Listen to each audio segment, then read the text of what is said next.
ஜெபம் செய்வோம். அல்லேலூயா.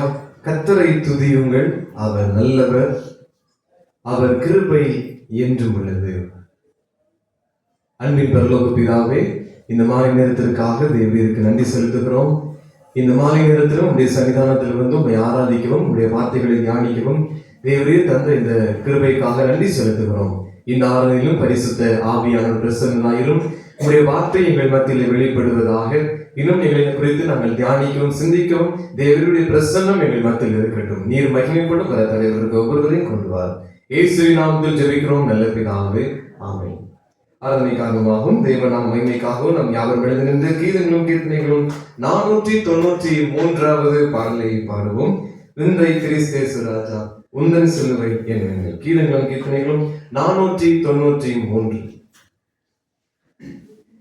விந்தை கிறிஸ்தேசு ராஜா உந்தன் சிலுவை மேன்மை, உந்தன் சிலுவை மேன்மை, சுந்தரமிகும் இந்த பூவில் எந்த மேன்மைகள் எனக்கு இருப்பினும் விந்தை கிறிஸ்தேசு ராஜா உந்தன் சிலுவையின் மேன்மை, உந்தன் சிலுவையின் மேன்மை, திறந்த ஆசி உயர்ந்த கல்வி செல்வாக்குகள் மிக வீருப்பினும் குருசை நோக்கி பார்க்க எனக்கு உரிய பெருமையாவும்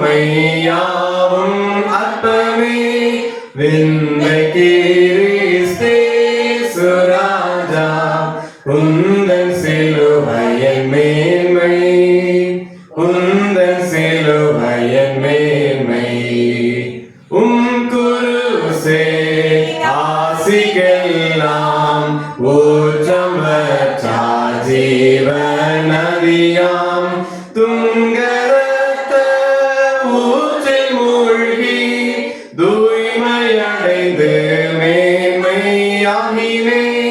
விந்தை கிறிஸ்தேசு ராஜா உந்தன் சிலுவையின் மேன்மை, உந்தன் சிலுவையின் மேன்மை, சென்னிவேலா கை காணின்று சிந்துதரோதுயரோடன்பு மண்ணாயிதை போன்ற காட்சி என்னாலிலுமே எங்கும் காணே.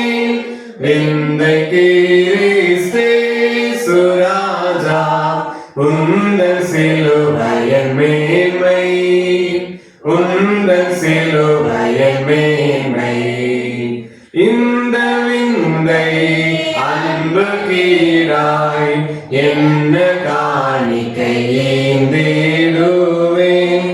எந்த பொருளிடாகும் என்னை முற்றிலும் உமக்களிக்கிறேன்.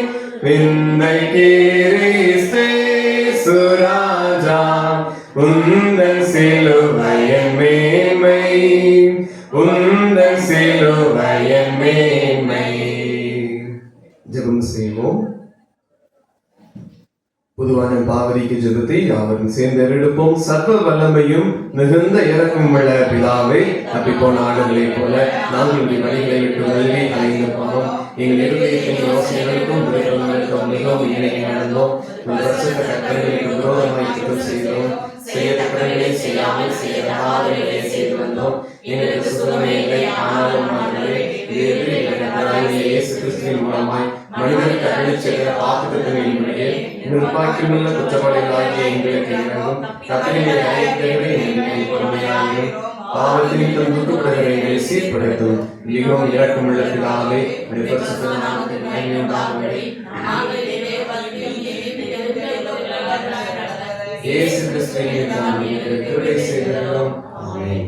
தேவனே, எப்பொழுதும் இரக்கம் செய்கிறதும் மன்னிக்கிறதும் உமக்கு சுபாவமும் லட்சணமாய் இருக்கிறதினால் எங்கள் தாழ்மையான விண்ணப்பங்களை ஏற்றுக்கொண்டு எங்கள் பாவங்களாகிய சங்கிலினாலே நாங்கள் கட்டுண்டவர்கள் ஆயினும் உருக்கமா என்பது மிகுந்த இறக்கத்தினாலே எங்களை கட்டவிழ்த்து விடுதலையாக்க வேண்டும் என்று எங்கள் மத்தியஸ்தரும் எங்களுக்காக பரிந்து பேசுகிறவருமாகிய இயேசு கிறிஸ்துவுக்கு மகிமையுண்டாக வேண்டிக் கொள்கிறோம். ஆமென். பரமண்டலில் இருக்கிற எங்கள் பிதாவே, என் நாமம் பரிசுத்தப்படுவதாக, என் ராஜ்யம் வருவதாக, என் சித்தம் பரமண்டலத்திலே செய்யப்படுவது போல பூமியிலேயும் செய்யப்படுவதாக.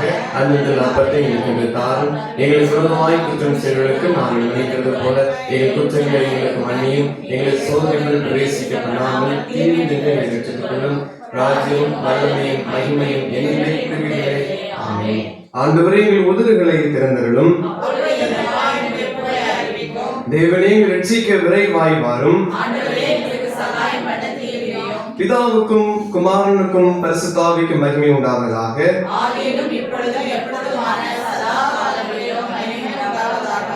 கர்த்தரை துதியுங்கள்.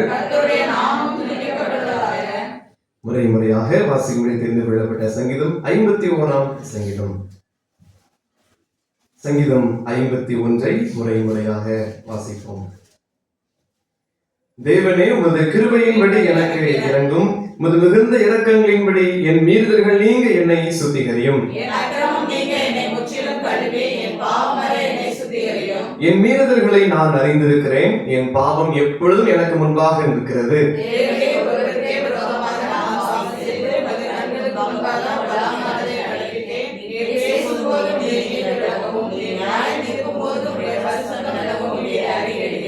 இதோ நான் துர்க்குணத்தில் உருவானேன். என் தாய் என்னை பாவத்தில் கற்பந்தரித்தாள்.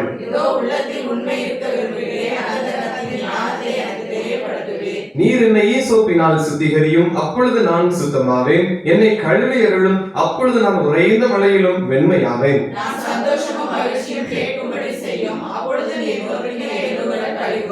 என் பாவங்களை பாராதபடிக்கு நீர் உமது முகத்தை மறைத்து என் அக்கிரமங்களை எல்லாம் நீக்கியருளும்.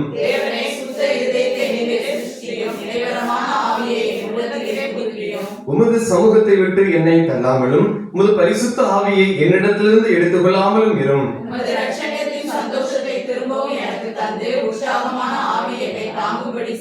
அப்பொழுது பாதகருக்கு உமது வழிகளை உபதேசிப்பேன். பாவிகள் உம்மிடத்தில் மனம் திரும்புவார்கள்.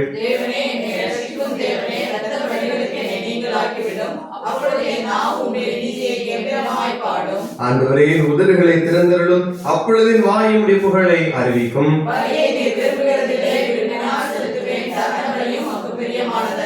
தேவனுக்கு ஏற்கும் பலிகள் நொறுங்குண்ட ஆவிதான். தேவனே, நொறுங்குண்டதும் நறுங்குண்டதுமான இருதயத்தை நீர் புறக்கணியீர்.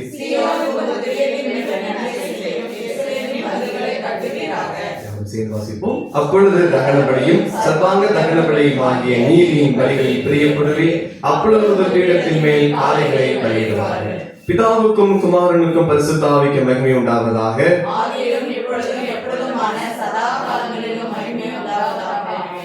விசுவாசத்தை அறிக்கை செய்வோம். வானத்தையும் பூமியையும் படைத்த சர்வ வல்லமையுள்ள பிதாவாகிய தேவனை விசுவாசிக்கிறேன். அவருடைய ஒரே குமாரனாகிய நம்முடைய நாம இயேசு கிறிஸ்துவை விசுவாசிக்கிறேன். அவர் பரிசுத்த ஆவியினாலே கன்னிமரியாளுக்கு உட்பட்டு பிறந்தார். முதலாவது நாளிலே பாடுபட்டு சிலுவையில் அறைந்து மரித்து அடக்கம் பண்ணப்பட்டு பாதாளத்தில் இறங்கினார். மூன்றாம் நாள் மரித்தோரிலிருந்து எழுந்தார். தன்னுடைய சர்வ வல்லமையுள்ள பிதாவாகிய வலது பரிசுத்தத்தில் வீற்றிருக்கிறார். அவரிடத்திலிருந்து உயிருள்ளோரை மரித்தோரை நியாயம் தீர்க்க வருவார். பரிசுத்த ஆவியை விசுவாசிக்கிறேன். பொதுவாக இருக்கிற பரிசுத்தரையும் பரிசுத்தவான்களை ஐக்கியமும் பாவ மன்னிப்பும் சரீர உயிர்த்தெழுதலும் நித்திய ஜீவனும் என்று விசுவாசிக்கிறேன்.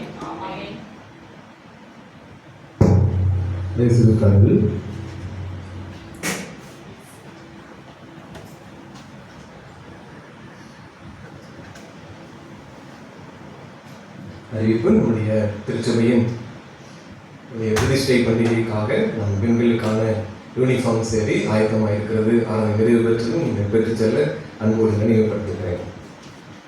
இந்த நாளிலும் நாம் தியானத்திற்காக ராஜாக்களை குறித்த தொடர் தியானத்தில் இந்த நாளிலும் நாம் தியானிக்க இருக்கிற ராஜாவினுடைய பெயர் தென் திசை ராஜ்யத்தினுடைய 10வது ராஜாவாக இந்த யூதா ஜனங்களை, யூதா கோத்திரத்தாரை ஆட்சி செய்த உசியா என்கிற ராஜாவை குறித்து நாம் இந்த நாளில் தியானிக்க இருக்கிறோம்.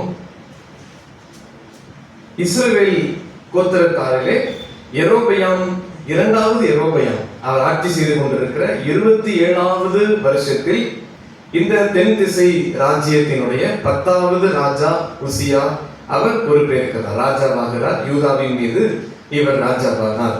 2 ராஜாக்கள் 14ஆம் அதிகாரம் 21ஆம் வசனத்தை வாசிக்கலாம். 2 ராஜாக்கள் 14:21.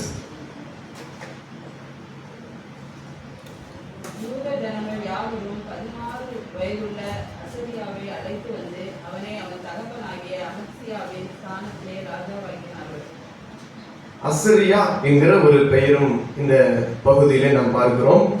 இவருடைய மறுபெயர், இந்த உசியா ராஜாவினுடைய மறுபெயர் அசரியா என்பதை நாம் அறிந்து கொள்ள வேண்டும். 2 பெயராக பார்க்கப்படுகிறது. இதற்கு பிறகு அவர் ராஜாவான பிறகு இந்த 15ஆம் அதிகாரத்திலிருந்து நாம் வாசிக்கிற போது முதல் வசனத்துல மாத்திரம் அசரியா ராஜாவானான் என்று இருக்கும். அதை தொடர்ந்து உசியா என்கிற ஒரே பெயர் அதற்கு பின் பயன்படுத்தப்படுகிறது. அசரியா என்றால் கர்த்தர் உதவி செய்தார் என்று அர்த்தம். அசரியா என்றால் கர்த்தர் உதவி செய்தார். இது எபிரேயருக்குள்ளே பிரபலமாக பொதுவாக வைக்கப்படுகிற ஒரு பெயர் அசரியா. அதுபோல ஆசாரியர்களுக்கு அதிகமாக வைக்கப்பட்ட ஒரு பெயர். கர்த்தருடைய சமூகத்தில் பணி செய்கிற லேவியர் ஆசாரியர்களுக்குள்ளே இந்த அசரியா என்கிற பெயர் அதிகமாக வைக்கப்பட்டது. ஆகவே உசியா என்கிற பெயருக்கு அர்த்தம் கர்த்தர் பலம் உள்ளவர். உசியா என்றால் கர்த்தர் பலம் உள்ளவர் என்று அர்த்தம். பிறகு நாம் உசியா என்றே நாம் தியானிப்போம். அசரியா என்கிற பெயரிலே வேறு ஒருவர் வருகிறார். ஆகவே நாம் உசியா என்கிற பெயரிலே தொடர்ந்து இவரை நாம் தியானிப்பது நமக்கு நலமாயிருக்கும். அமத்சியா, இந்த யூதாவில் 9வது ராஜாவாக இருந்த அமத்சியா, இவர் ஜனங்களால் அழிக்கப்படுகிறார். எல்லாரும் சேர்ந்து அவரை கொன்று அதற்கு பிறகுதான் இப்ப வாசிய கேட்ட பகுதியில யூதா ஜனங்கள் யாவரும் 16 வயதுள்ள அசரியாவை அழைத்து, அதாவது உசியாவை அழைத்து வந்து அவன் தகப்பனாகிய அமத்சியாவின் ஸ்தானத்தை ராஜாவாக்கினார். அடுத்த வசனம் சொல்கிறது, ராஜா தன் பிதாக்களோட நித்திரடைந்த பின்பு இவன் ஏகாதை கட்டி அதை திரும்ப யூதாவின் வசமாக்கி கொண்டான் என்றும் பார்க்கிறோம். தொடர்ந்து அந்த பணிகளை அவருக்கு பிறகு செய்ய ஆரம்பித்திருக்கிறார். 27 வருஷம் அவர் மன்னிக்கும் 52 வருஷங்கள் இந்த ராஜா 52 வருஷங்கள் இந்த யூதா ஜனத்தை ஆட்சி செய்திருக்கிறார். கிமு 783ஆம் வருஷத்திலிருந்து கிமு 742ஆம் வருஷம் வரைக்கும், 783 முதல் 742 வரை 52 ஆண்டு காலம், மிகப்பெரிய ஒரு ஆட்சி காலம் என்றே நாம் சொல்லலாம். நல்ல ஒரு மனுஷர், சிறு வயதிலேயே அவர் இந்த 11வது வயதிலேயே ராஜாவாக தெரிந்து கொள்ளப்பட்டவர். அதே போல 2 ராஜாக்கள் 15 முதல் வசனம், இஸ்ரவேலின் ராஜாவாகிய யெரொபெயாமின் 27ஆம் வருஷத்தில் யூதாவின் ராஜாவாகிய அமத்சியாவின் குமாரன் அசரியா ராஜாவானான். இப்ப ராஜ பொறுப்புக்கு இவர் வருகிறார். இவருடைய தாயின் பெயர் 2 ராஜாக்கள் 15:2 இருக்கிறது. அவன் ராஜாவாகிற போது 16 வயதாக இருந்து 52 வருஷம் எருசலேமில் அரசாண்டான். எருசலேம் நகரத்தாள் ஆன அவன் தாயின் பேர் எக்கோலியால் என்று பார்க்கிறோம். இந்த மனுஷர் தொடர்ந்து ஆட்சிக்கு வந்திருக்கிறார். தன்னுடைய தகப்பன் ஸ்தானத்திற்கு ஏற்படுத்தப்பட்டிருக்கிறார். இதற்கு பிறகு இந்த 3ஆம் வசனம் சொல்கிறது, தகப்பன் ஆகிய அமத்சியா செய்தபடியெல்லாம் கர்த்தரின் பார்வைக்கு செம்மையானதை செய்தான். ஆரம்பம் நல்ல ஒரு ஆரம்பம், கர்த்தருடைய பார்வைக்கு செம்மையானது, ஜனங்களை கர்த்தருக்காக நடத்தும்படி நல்ல ஒரு ஆரம்பத்தை இந்த ராஜா முதலாவது வைத்திருந்தார். எல்லா ராஜாக்களையும் நாம் தியானிக்கிறோம். அநேகர் பெரும்பாலும் தகப்பனுடைய வழி, அதில் போல தாவீதினுடைய வழிகளிலே ஆரம்பம் நல்ல ஒரு ஜனங்களா இருந்து கர்த்தருக்காக செய்தாங்க. அதே போல இவருடைய ஆரம்பமும் இருக்கிறது. 4ஆம் வசனம் சொல்கிறது, 3ஆம் வசனத்தை பார்க்கிறோம், கர்த்தரின் பார்வைக்கு செம்மையானதை செய்த மனுஷர். அதற்கு பிறகு 4ஆம் வசனம் சொல்கிறது, மேடைகள் மாத்திரம் அகற்றப்படவில்லை, ஜனங்கள் இன்னும் மேடைகள் மேல் பலியிட்டு தூபம் காட்டி வந்தார்கள். ராஜாக்கள் சிலரை என்ன செய்தால் தங்களுடைய பதவிக்கு வந்த உடனே அவர் செய்கிற காரியம் கர்த்தருக்காக வைராக்கியம் கொண்டு எதெல்லாம் கர்த்தர் அறிவிருக்கிறாரோ அதையெல்லாம் முற்றம் இடித்து போடுவார்கள். அதையெல்லாம் தேசத்தில் அப்புறப்படுத்தி இயேசுவின் வார்த்தை, கர்த்தருடைய வார்த்தையை கொண்டு வருவார்கள்.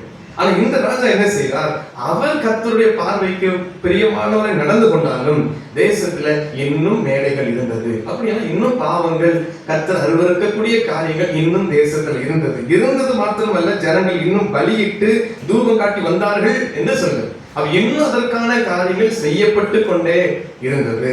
பாருங்கள், அதே போலதான் இந்த ராஜாவினுடைய நாட்களில் அறிந்து கொள்ள வேண்டிய ஒரு காரியம். ஏசாயா 6வது அதிகாரம் 11வது வசனத்தை ஒரு வாசிக்கலாம். ஏசாயா 6:11.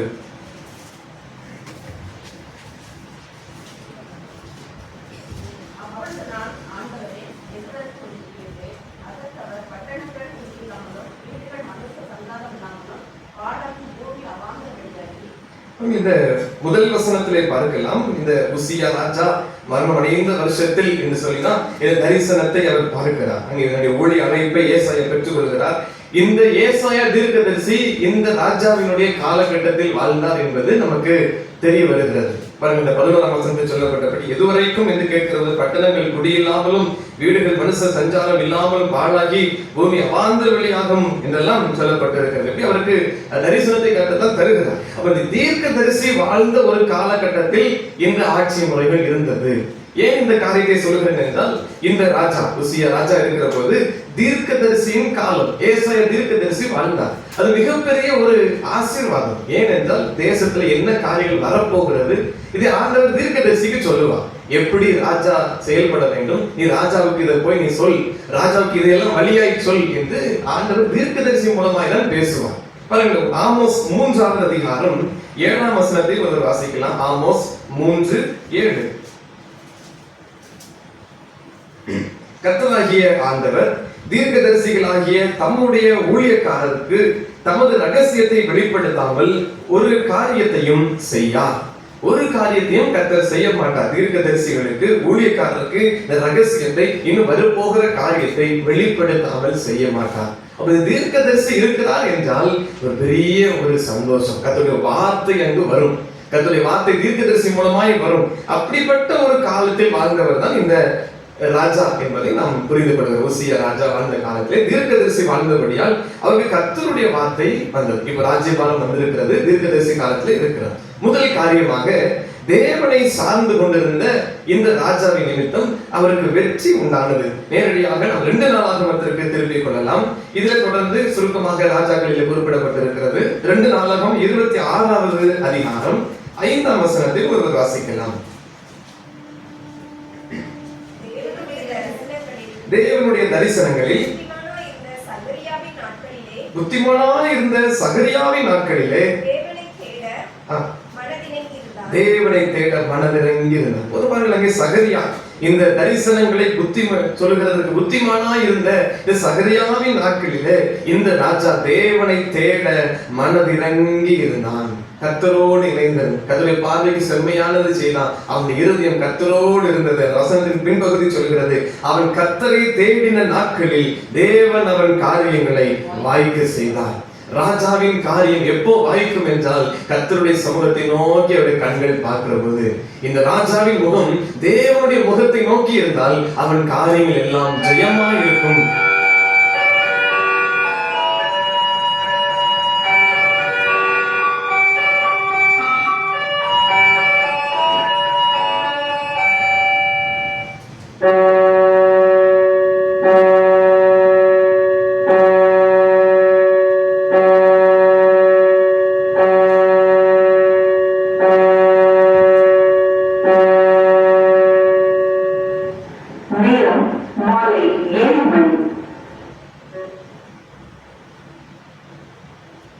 என் கண்களில் உனக்கு கிருபை கிடைத்தது என்று கர்த்தர் சொல்கிறார். யாத்திராகமம் 33:17. The Lord said, I am pleased with you and I know you by name. Exodus 33:17. பாருங்கள், கர்த்தருக்கு செம்மையானதை செய்து கொண்டிருந்த இந்த ராஜா தேவனை தேட அவன் மனதிறங்கி இருந்தான். கர்த்தரை தேடினபடியால் இந்த கர்த்தரை தேடின நாட்களில் அவன் காரியங்களை கர்த்தர் வாய்க்க செய்தார். அப்ப எல்லா காரியம் எதனெல்லாம் முயற்சி எடுத்தாரோ, தன்னுடைய தேசத்திற்காக, ஜனத்திற்காக, தன்னுடைய ராஜ்யபாரத்தின் பலத்திற்காக என்னென்னலாம் முயற்சி செய்தாரோ எல்லாவற்றையும் கர்த்தர் வாய்க்க செய்தார். அங்கே தோல்விக்கு இடமில்லை. காரணம், கர்த்தரை தேடினபடியால் அநேகர் வேதத்தை ஆசீர்வாதத்தை பெற்றுக் கொண்டார்கள். இந்த ராஜாவுடைய ஆரம்பமும் அப்படிதான் இருந்தது. இப்பதான் ஒரு சோதனை வருகிறது. கர்த்தருடைய தேடின நாட்களில் அவன் மகிமையா இருந்தான். ஒரு 16வது வயதிலேயே அவன் ராஜாவானபடியால் ஆரம்பத்துல கொஞ்சம் பயம், கர்த்தரை பற்றி கொண்டான், எல்லாமே வாய்த்தது. இப்ப யுத்தம் வர ஆரம்பித்தது. பாருங்கள், 6ஆம் வசனத்திலே அவன் புறப்பட்டு போய் பெலிஸ்தரோடு யுத்தம் பண்ணி ஒரு யுத்தத்திற்கு அவன் புறப்படுகிற ஒரு அனுபவம் வருகிறது. பெலிஸ்தரோடு காத்தின் அலங்கத்தையும் யப்னையின் அலங்கத்தையும் அஸ்தோத்தின் அலங்கத்தையும் இடித்து போட்டு அஸ்தோத் நாட்டிலும் பெலிஸ்தருக்குள்ளும் பட்டணங்களை கட்டினான். ஒரு வெற்றி. யுத்தத்துல புறப்பட்டு முதல் யுத்தத்துல போகிறார். அங்கே கர்த்தர் ஒரு வெற்றியை கொடுக்கிறார். அங்கே பட்டணங்களை இடித்து தன்னுடைய ராஜ்யபாரத்தை அங்கேயும் கொண்டு போகிறார். கர்த்தர் விருத்தி அடைய செய்கிறார். யுத்தத்திலே கர்த்தர் காரியத்தை வாய்க்க செய்தார். செய்த எல்லா காரியமும் கர்த்தரை தேடுகிறவர்களுக்கு சகலம் நன்மைக்கு ஏதும் ஆய் முடியும். அவரை தேடுகிற எல்லாம் வாய்க்கும்.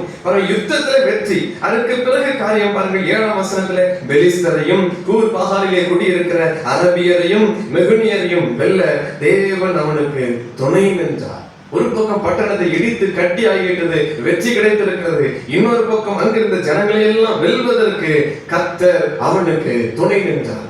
உசியாவுக்கு கர்த்தர் துணை நின்றார். ஆனபடியால் அவன் செய்த காரியம் போன இடங்களில் எல்லாம் கர்த்தர் அவனை வாய்க்க செய்தார், வெற்றியை கட்டளையிட்டார். இதே போல நம்முடைய வாழ்க்கையிலும் நாம் கர்த்தரை தேடினால், கர்த்தரை தேடின நாட்களில நம்முடைய காரியங்களை கர்த்தர் வாய்க்க பண்ணுவார். ஒன்றும் நமக்கு தோல்வியா இருக்காது, எல்லாம் நமக்கு ஜெயமா இருக்கும். பாருங்கள், போன யுத்தத்துல வெற்றி, ஒரு பெரிய பட்டணம் கிடைத்திருக்கிறது. கர்த்தர் துணை நின்றபடியால் நல்ல ஒரு வெற்றி. ஜனங்கள் எல்லாம் என்ன செய்தார்கள்? அம்மோனியர் உசியாவுக்கு காணிக்கைகளை கொடுத்தார்கள். எங்க யுத்தத்திற்கு போன அங்கிருந்த ஜனங்கள் எல்லாம் காணிக்கை கொண்டு வந்து தங்களை அர்ப்பணிக்கிறார்கள். அவனுடைய கீர்த்தி எகிப்தின் எல்லை மட்டும் எட்டினது. பெரிய ஜனக்கூட்டத்திற்கு அருகாமை வரைக்கும் இந்த ராஜாவினுடைய கர்த்தரை தேடின மனுஷனுடைய கீர்த்தி அங்கு வரைக்கும் போனது. 8ஆம் வசனத்தின் கடைசி பகுதி, அவன் மிகவும் பலம் கொண்டான். சிறிய ராஜா, 14ஆம் வயதிலே வந்தவர், ஒரு அற்பமான மனுஷரை எண்ணியிருப்பார்கள். ஆனாலும் பாருங்கள், கர்த்தரை தேடினபடியால் போன இடத்திலெல்லாம் கர்த்தர் வெற்றி கொடுத்தார். அவன் மிகவும் பலம் கொண்டான், மிகவும் பலமானாய் மாறினான். கர்த்தர் அவனுக்கு துணை நின்றார். இன்னும் பாருங்கள், தொடர்ச்சியாக அவனுக்கு பள்ளத்தாக்கிலும் சமபூமியிலும் அநேக ஆடு மாடுகளும் மலைகளிலேயும் வயல்வெளிகளிலேயும் பயிர் குடிகளும் திராட்சை தோட்டக்காரரும் உண்டாயிருந்தபடியா செல்வங்கள் மிகுந்து விட்டார். மிகவும் பலன். போன இடத்துல பட்டணங்களும் அவருக்கு இருக்கிறது, செல்வாக்குகள் மிகுந்து விட்டது, எல்லாம் அவருக்கு இருக்கிறது. பாருங்கள், ஆகவே அவனுக்கு ஒரு காரியம், அவன் வனாந்திரத்திலே கோபுரங்களை கட்டி அநேக துறவுகளை கட்டினான். அவன் வெள்ளாண்மையில் பிரியமானாய் இருந்தான். பாருங்கள், செய்கிற பணியில விவசாயம் செய்த வேளாண்மை செய்வதில் அவனுக்கு ஒரு பிரியம். எல்லாம் பயிரிட்டது எல்லாம் செழிப்புள்ள பட்டணமாய் மாற்றுவதிலே அவனுக்கு ஒரு பிரியம். துறவை வெட்டினான், பயிர் செய்தான், கோபுரங்களை கட்டினான். எல்லாவற்றையும் கர்த்தர் வாய்க்க பண்ணினான். எதை செய்தாலும் கர்த்தர் அதை வாய்க்க பண்ணினான். இதோடு நிற்கவில்லை, தன்னுடைய படைகளை அதிர்ந்திக்கிறான். 11ஆம் வசனத்தில் பாருங்கள், உசியாவுக்கு யுத்த வீரரின் சேனையும் இருந்தது. ஒரு சேனை தனக்கென்று வைத்திருந்தார். அதிலே பாருங்கள், இன்னும் அதுக்கு பிறகு ஏராளமான யுத்தம் செய்யத்தக்க கருவிகளையும் கூட அவர் வைத்திருந்தார் என்று வசனம் சொல்கிறது. பராக்கிரமசாலிகளுடைய அந்த எண்ணிக்கைகள் சொல்லப்பட்டு வருகிறது. 14ஆம் வசனத்திலே பாருங்கள், இந்த சேனையில் உள்ளவருக்கெல்லாம் உசியா கேடகங்களையும் ஈட்டிகளையும் தலைச்சீராக்களையும் மார்க்கவசங்களையும் வில்லுகளையும் கல் எரிகிற கவன்களையும் ஆயத்தப்படுத்தினார். வாங்கவில்லை, அவன் உருவாக்கினான். கர்த்தர் அவ்வளவாய் ஞானத்தையும் பலனையும் கொடுத்து அவனுடைய காரியங்களை வாய்க்க செய்தார். அவனை மிகவும் பலப்படுத்தினார். எகிப்தின் எல்லை மட்டும் இந்த ராஜாவினுடைய கீர்த்தி போகத்தக்க கர்த்தர் அவனை உயர்த்தி வைத்தார். கர்த்தரை தேடுகளுக்கு இதுதான் ஆசீர்வாதம். கர்த்தர் யாரோடு இருக்கிறார்களோ அவர்களுக்கு இதுதான் ஆசீர்வாதம். ஒரு அடையாளத்தை கர்த்தர் வைப்பார். செய்யற எல்லா வேலையும் அவர்களுக்கு ஆசீர்வாதமாய் மாறி போகும். அநேக ஆயுதங்களை உருவாக்கத்தக்க தனக்கு யுத்தர்கள் பெருகினார்கள், செல்வம் பெறுகிறது. அவன் கீர்த்தி எங்கும் பிரசங்கித்து அவ்வளவாய் கர்த்தர் அந்த மனுஷனை உயர்த்தி கொண்டே போகிறார். ராஜாவினுடைய காரியம் நல்ல உயர்ந்து விட்டது.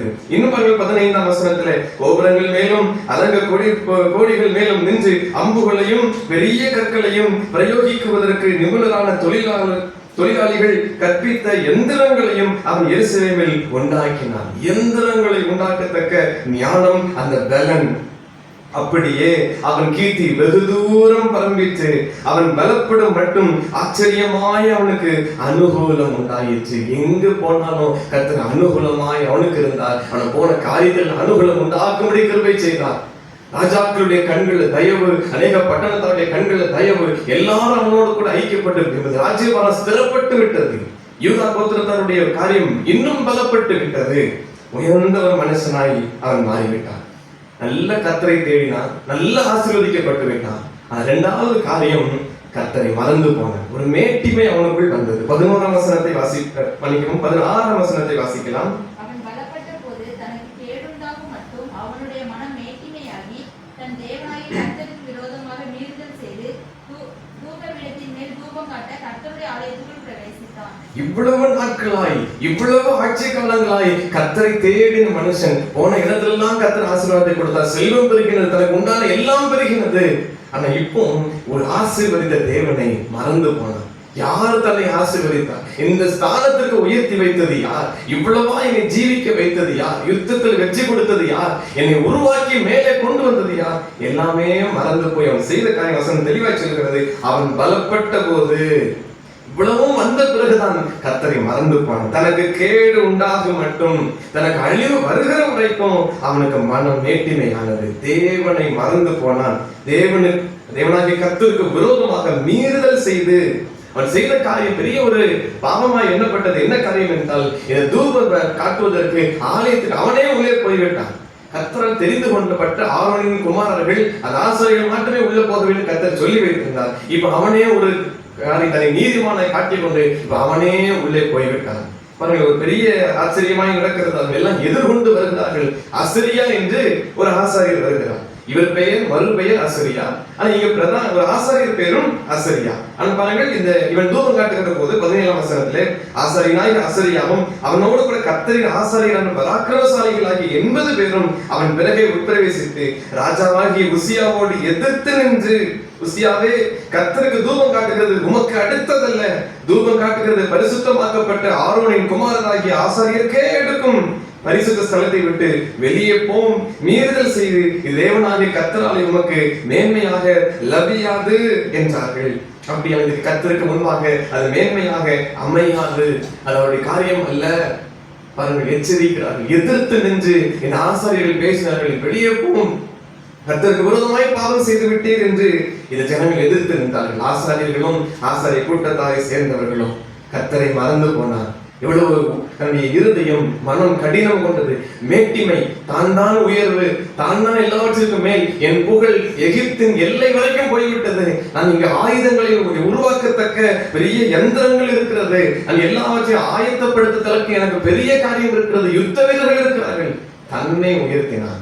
உயர்த்தினவரை மறந்து தன்னை உயர்த்தி விட்டான். நடந்தது பாருங்கள். அதுக்கு பிறகு 19ஆம் வசனத்திலே அப்பொழுது உசியா கோபம் கொண்டு அவன் தூப கலசத்தை தன் கையிலே பிடித்து ஆசாரியருடைய கோபமாய் பேசுகிற போது கோபம் வந்து விட்டது. நான் மேன்மையானவன், நீங்க இல்லை எப்படி வெளியே போக சொல்லலாம்? கர்த்தர் சொன்ன கட்டளைகளை எல்லாம் மறந்து மீறுதல் பாருங்கள். மூன்றாவது அவனுக்கு நடைபெற்ற காரியம். முதல் காரியம், அவன் கர்த்தரோடு இருந்தான், அவனுக்கு வெற்றி கிடைத்தது. இரண்டாவது, அவனுடைய வாழ்க்கையில மேட்டிமை வந்தது. மூன்றாவது, அதனுடைய பலனை பெற்றான். நன்மை செய்தான், அதனுடைய நன்மை வந்தது. தீமை செய்தான், அதனுடைய பலனும் வந்தது.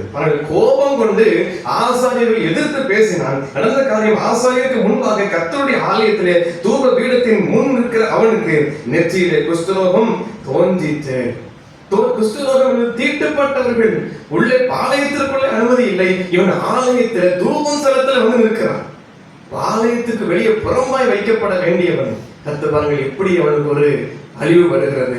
பாருங்கள், குஷ்டரோகம் பிடித்துக் கொண்டது. அவன் தூப கலசத்தை வைத்துக் கொண்டு ஆலயத்திற்குள்ளே நிற்கிறான். பிரகாரத்திற்குள்ளே நிற்கிற இந்த மனுஷனுக்கு கர்த்தருடைய கோபம் வெளிப்பட்டது. ஏன்? கர்த்தருடைய வார்த்தை கீழ்ப்படியாமல் தன்னை உயர்த்தி தன்னை மேன்மைப்படுத்தி காண்பித்ததுனாலே நடந்த ஒரு காரியங்கள், அகோரமான காரியம். நெற்றியில எல்லாரும் படும்படியான பார்வையில கர்த்தர் ஒரு அடையாளத்தை வைத்தார். ஒரு அடையாளம் உண்டாகிச்சு. பாருங்கள், இது ஒரு கையிலோ காலிலோ இருந்தால் ராஜா நல்ல வஸ்திரத்தை போட்டு இருப்பார். ராஜ வஸ்திரம் கைகள் வரைக்கும் அதெல்லாம் மூடி, கால்கள் எல்லாம் மூடி ஒரு உயர்ந்த வஸ்திரம் தரித்திருப்பார். எல்லா முகம் எல்லாம் மறைத்து அழகுபடுத்தி வைத்திருப்பார். ஆனா கர்த்தர் அடையாளத்தை நெற்றியில வைத்தார். யாரும் அதுல மறைக்க முடியாத ஒரு இடத்துல அவன் உள்ளே நிற்கிற போது நடந்தது. 2 நாள் கழித்து வந்ததால் அவன் மறைத்திருப்பார். நின்று கொண்டிருக்கிற போதே கர்த்தர் அடையாளத்தை போட்டார். பாருங்கள், பிறகு பிரதான ஆசாரியை கண்டு பார்த்து விட்டார்கள். நீ வெளியே போகும் உடனே என்று சொல்லி அவரை துரிதப்படுத்த ஆரம்பித்து விட்டார்கள். அவனும் அதே போல வெளியே போக அவனும் தீவிரப்பட்டான். ஏனென்றால் பரிசுத்த ஸ்தலத்திற்குள் பாளையத்திற்குள்ளே இப்படிப்பட்ட தீட்டுப்பட்ட மனுஷன் நிற்கக்கூடாது. இப்பதான் உணர்வு வருகிறது, வெளியே போகிறான். இப்பதான் கட்டளை, வெளியே போக பாளையத்திற்கு புறம்பே போ என்கிற வார்த்தை இப்பதான் கீழ்ப்படிய வேண்டிய காரியத்தை விட்டுவிட்டு தன்னை முன்னிலைப்படுத்தி விட்டார். நான் பலவான், என் கையின் சாமர்த்தியம் முன்னிறுத்தி விட்டார். கோபத்திற்கு ஆளாகி விட்டார். பாருங்கள், கடைசி 21ஆம் வசனத்தை வாசிக்கலாம். 21ஆம் வசனம். ராஜாவாகிய உசியா தன் மரண நாள் மட்டும் குஷ்டரோகியாய் இருந்து கர்த்தருடைய ஆலயத்துக்கு புறம்பாக கட்ட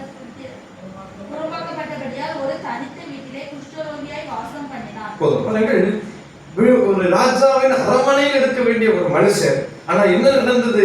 வாழ்நாள் முழுவதும் அந்த தண்டனை.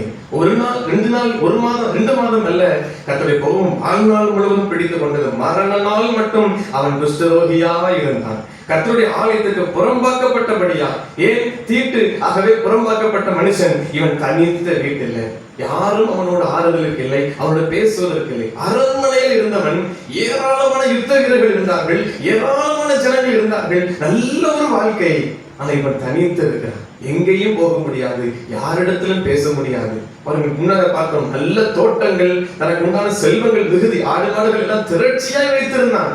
அப்போ எவ்வளவு அழகா இயற்கையோடு இணைந்து வாழ்ந்திருப்பான். ஆனா இப்போ ஒரு 4 சுவருக்குள்ள ஒரு தனித்த மனுஷனா இருக்கிறான். அவர்கள் கடைசியாக அவனுடைய காரியத்துல முடிவுகளை பார்க்கிறோம். முடிவு வரையிலும் அவன் அப்படிதான் இருக்கிறான் என்று அது வேறு வார்த்தைகளிலே பார்க்கலாம். அவன் மரிக்கிறான். மரித்த பிறகு கூட கடைசி வசனத்துல, தன் பிதாக்களோடு நித்திரை என்ற பின்பு ஜனங்கள் அவனை குஷ்டரோகி என்று சொல்லி அவனை அவன் பிதாக்கள் அண்டையில் ராஜாக்களை அடக்கமுகிற இடத்திற்கு அருகான இடத்துல, ராஜாக்களோடு ஒரு ஸ்தானம் கொடுக்கப்படவில்லை, அடக்கம் கூட தனியாய் வைக்கப்பட்டான், வேறு அருகான நிலத்தில் வைக்கப்பட்டான்.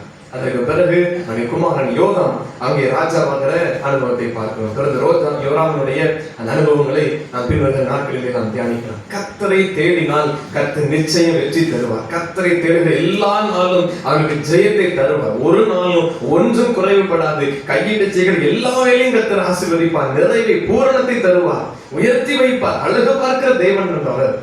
அவரை தேடினால் அவரை உயர்த்தி வைத்து அழகு பார்ப்பார். ஆனால் அவரையும் மறந்து விட்டால் நாம் நிலை நிற்கவே முடியாது. அதான் கிருபை. அந்த கிருபை தான் நம்மை வாழ வைக்கிறது, கிருபை தான் உயர்த்தி வைக்கிறது. கர்த்தரும் அவருடைய கிருபையை நமக்கு இல்லாவிட்டால் நாம் நிலை நிற்கவே முடியாது. தன்னை நம்பினான், நான் தான் உயர்ந்தவன் மேட்டிமை என்று அவருடைய வார்த்தைகளில் சொல்லப்பட்டது.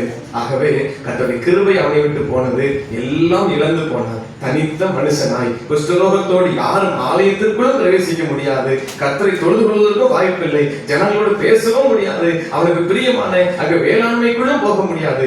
தனித்த மனுஷனாய் விடப்பட்டார். கர்த்தரை தேடினால் கர்த்தர் நம்மை ஆசீர்வதித்து நிறைவை தருவார். இந்த ஆசீர்வாதங்களை நம்ம எல்லாருக்கும் தேவன் தருவாராக. ஆமென். ஜெபம் செய்வோம். அன்பின் பரலோக பிதாவே, இந்த வேளைக்காக நன்றி செலுத்துகிறோம். இந்த ஆரம்பையிலும் இந்த சன்னிதானத்தில் வந்து உண்மை தொழுது கொள்ளவும் வார்த்தைகளை தியானிக்கும் தேவன் கொடுத்த உன்னதமான கிருபைக்காக நன்றி செலுத்துகிறோம். அபல்சியாவின் குமாரனாகிய உசியா, அசரியா என்னும் இந்த உசியாவை குறித்து நாங்கள் தியானித்து பார்க்க தேவன் தந்த கிருபைக்காக நன்றி. எங்கள் வாழ்வை நாங்கள் ஒவ்வொரு நாளும் சீர்தூக்கி பார்க்கும்படி அநேக ராஜாக்களுடைய வாழ்க்கையை தேவன் எங்களுக்கு முன்பதாக நிலைநிறுத்தி வருகிறேன். அதை எங்களோடு பேசிக் கொண்டிருக்கிறேன். உமக்கு நாங்கள் நன்றி செலுத்துகிறோம். கோத்திர யூதா கோத்திரத்து ஜனங்களை ஆண்ட இந்த 10வது ராஜாவை குறித்து நாங்கள் தியானித்தபடி கர்த்தரை தேடி கர்த்தருக்கு பிரியமாயிருந்தபடியால் கர்த்தரை தேடின நாட்களில் கர்த்தர் அவனுக்கு எல்லாவற்றையும் வாய்க்க செய்தார் என்று பார்க்கிறோம். அவ்விதமாய் உம்மை தேடுகிற எங்களை கர்த்தர் ஆசீர்வதிப்பீராக. கர்த்தரை தேடுகிறவர்களுக்கு ஒரு நன்மையும் குறைவுபடாது என்று சொல்லியிருக்கிறேன். அவ்விதமான ஆசீர்வாதத்தை இந்த ஆண்டில் பங்கு பெற்ற ஒவ்வொருவருக்கும் கர்த்தர் நிறைவை தந்து வழி நடத்துங்க. பரிபூர்ணமான நன்மையால் நிரப்புகிற தேவன் எல்லாருடைய வாழ்க்கையிலும் நிறைவான ஆசீர்வாதங்களை தருவீராக. நிறைவான நீர் எங்களோடு கூட இருப்பீரானால் எங்களுக்கு கூட இருக்கிற பலவீன குறைவுகள், எங்களுக்கான அநேக ஆசீர்வாதத்தின் குறைவுகள், இவைகள் எல்லாம் மாறி போகும். தேவன் எங்க இருக்கிறாரோ அங்கு நிறைவான ஆசீர்வாதங்கள் உண்டு. தேவன் எங்க இருக்கிறாரோ அங்கு சுகவாய்வு உண்டு. கர்த்தர் அப்படியா எங்களை ஆசீர்வதிங்க. அவன் போன இடத்துல எல்லாம் ஆசீர்வாதம், அவன் கை வைத்த இடங்களில் எல்லாம் ஆசீர்வாதம். அவனுடைய செல்வங்கள் உயர்ந்தது, அவனுடைய பெயரை கர்த்தர் உயர்த்தினீர். உயர்ந்த ஸ்தலங்களில் ஏறி இருக்கும்படி கிருபை செய்தீர். ஆனால் தன்னுடைய பலன் இதெல்லாம் நான் செய்தேன், என்னால் உண்டானது என்று தன்னை மேட்டுமையாய் சொன்னபடியால் கர்த்தாவே ஒரு கிருபையை விலக்கி போட்டீர், ஒரு பிரசனத்தை விலக்கி போட்டீர். ஆகவே அழிவுக்கு உண்டானதை நாங்கள் பார்க்கிறோம். தேவனே, இப்படிப்பட்ட காரியங்களுக்கு எங்களை நீங்களாக்கி ரட்சித்தருளுங்க. நாங்கள் ஒரு நாள் உம்மை மறவாமல் இருக்க கர்த்தாவே கிருபை செய்வீராக. எதை நாங்கள் செய்தாலும் கர்த்தரை முன்னிறுத்தி செய்யவும், அவருக்கு பிரியமானதை செய்யவும் எங்களுக்கு போதித்து வழி நடத்துங்க. செம்மையானதை செய்ய எங்களை போதித்து வழி நடத்துங்க. வேதனை உண்டாக்கும் வழி உண்டோ என்று பார்த்து எங்களை நிறுத்திய வழியிலே நடத்துவீராக. எங்கள் இளவயதின் பாவங்களையும் எங்கள் முன்னான நாட்களையும் நாங்கள் அறியாது செய்த காரியங்களையும் கர்த்தர் நினையாமல் இருந்து இரக்கத்தின்படியே உமது கிருபையால் எங்களை நினைத்தருளுவீராக. எங்கள் பாவமறைகளை சுத்திகரித்து உமக்கு பிரியமாய் நாங்கள் வாழ்ந்து ஜீவிக்க எங்கள் காரியங்கள் எல்லாம் வாய்க்க பெற கர்த்தர் கிருபை செய்து வழி நடத்துங்க. உன்னதமான தேவ சமூகத்தை எங்களை தாழ்த்தி தருகிறோம். எப்போதும் உமக்கு பிரியமான ஜனமாய் வாழ்ந்து ஜீவிக்க கர்த்தர் கிருபை செய்து வழி நடத்துங்க. ஒவ்வொரு ஆசீர்வதிக்க பலப்படுத்துங்க. தேவ கிருபை என்னாலும் எங்களுடன் பெருகட்டும். தேவனுடைய நாமத்திற்கு மாத்திரம் மகிமை உண்டாகட்டும். தொடர்ந்து கிறிஸ்துவுக்குள் ஆவியில பலப்பட எங்களோடு கர்த்தர் போதித்து வழி நடத்துங்க. இயேசு கிறிஸ்துவின் நாமத்தில் ஜெபிக்கிறோம் நல்ல பிதாவே. ஆமென். நம்முடைய கர்த்தராகிய இயேசு கிறிஸ்துவினுடைய கிருபையும் பிதாவாகிய தேவனுடைய அன்பும் பரிசுத்த ஆவியானவருடைய ஐக்கியமும் நம் அனைவரோடும் கூட எப்போதைக்கும் இருப்பதாக. ஆமென். தெய்வ ஆசீர்வாதத்தோடே அடியாரை அனுப்பும் வார்த்தை என்னும் அப்பத்தாலே போஷித்து வளர்ப்பியும் இப்போதும் தேடி வந்து மனதார போற்றினோம் மோட்சலோகத்தை கழித்து உம்மை வாழ்த்தி தொழுவோம். கர்த்தர் உங்களோடு இருப்பாராக. தேவ சமாதானத்தோட சேர்ந்து வருவோம்.